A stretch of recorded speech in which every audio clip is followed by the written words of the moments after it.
In some members of which of the following pairs of families pollen grains retain their viability for months after release? तो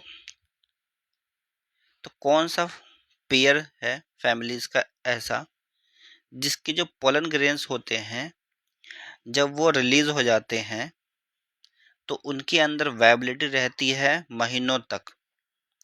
ठीक है, तो pairs बताना है कि किसके पोलन ग्रेन महीनों तक वायबल रहते हैं।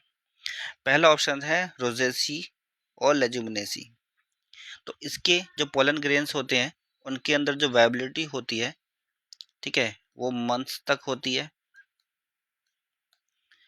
नेक्स्ट पोएसी और ओसीसी, इसके बारे में अगर देखोगे तो ये वाला जो पोएसी है इसके जो पोलेंस होते हैं उसकी वायबिलिटी बहुत कम टाइम में ही खराब हो जाती है। तो मतलब नॉन वायबल हो जाता है, वो खराब हो जाता है पोलेंस। ठीक है, क्योंकि छोटा होगा, ड्राई होता है, ठीक है, और विंड के थ्रू पोलिनेशन होता है।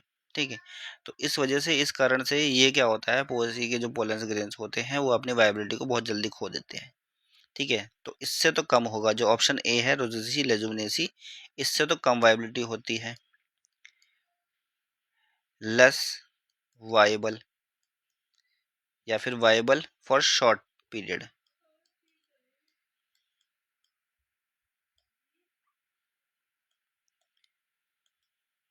ठीक है, तो ये वाला पेयर जो है गया वो गलत हो गया इसकी वजह से।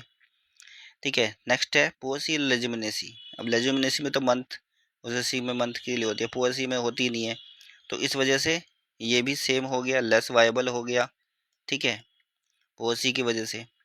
नेक्स्ट इसमें भी यही दे रखा है, तो इसकी वायबिलिटी भी बहुत कम होती है। ठीक है, तो यहाँ पे पेयरिंग जो है वो सही नहीं बन पा रही है। पेयरिंग कहाँ पे सही बनी है, ऑप्शन ए में, और जो सी है लेजुमिनेसी है, और इसके जो पोलेंस होते हैं उनके अंदर वायबिलिटी मंथ्स तक रहती है।